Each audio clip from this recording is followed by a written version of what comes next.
everybody. Today we are talking about the idea of caregivers worrying all the time and being afraid all the time. Some caregivers will say, I have so much to worry about. How do I stop being afraid all the time? How do I stop worrying all the time? I'm Pamela D Wilson. My website is pameladwilson.com. On this page, there is a link to a page on my website with a lot of common sense help and support for caregivers. So let's start talking about fear and what we put into our minds.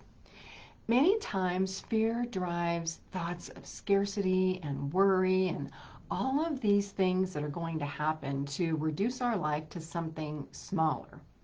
And fear can limit our decision making. It can limit the way that we think about things and how we go about our life.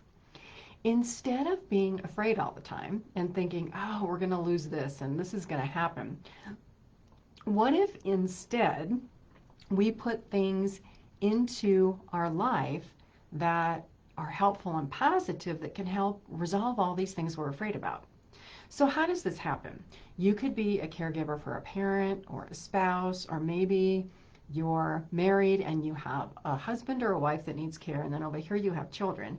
And you're thinking, how am I going to manage all this? I have to work and pay the bills and take care of my loved one. And oh my gosh, my life is becoming so limited, which it does, okay? We're not disputing the fact that caregiving is hard. We know it's hard.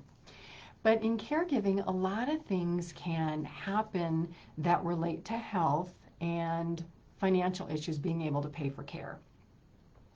When we become worried, sometimes we don't do things that are good for us.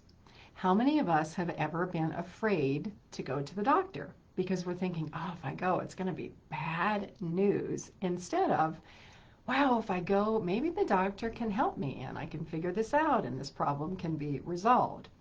That's a very simple example of how we can let fear drive our decisions or drive things that we don't do that could be helpful for us. In healthcare, dealing with the healthcare system can be difficult. Many times we're afraid because we don't know what questions we should be asking, or somebody tells us something and we believe them without validating that information. Silly example of me from Friday. I was talking to an insurance company, and the insurance person that I was speaking to said to me, well, the claims department doesn't have a phone number. We can't reach them. And I said, honestly, you're trying to make me believe that the claims department doesn't have a phone number. Now, if I was the president of your company, you're telling me I couldn't call my own claims department? They couldn't really argue with that.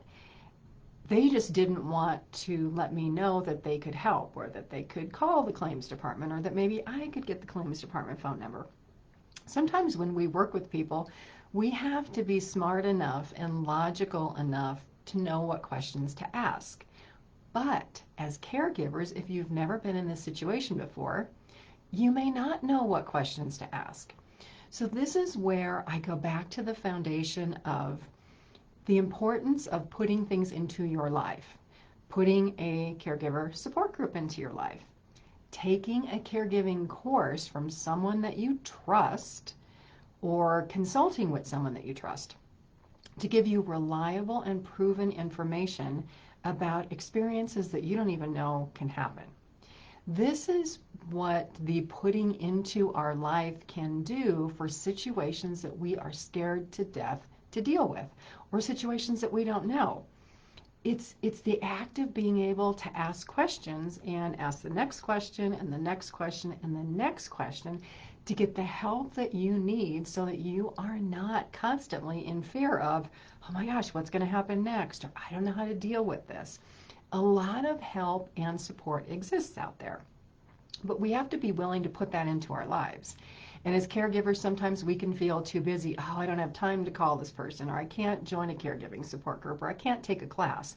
Well, all of that is not going to help resolve your fear. You're going to be stuck in being afraid of what's going to happen, and worry and negativity and all of that. So My website, PamelaDWilson.com, has a lot of helpful information. There may be other help and support where you live. There are plenty of resources for caregivers. But to get rid of that fear and negativity, we have to go seek them out. I'm Pamela D Wilson. Please share this video, push that share button, visit my website. Have a fabulous day today, and I will see you again soon in another video.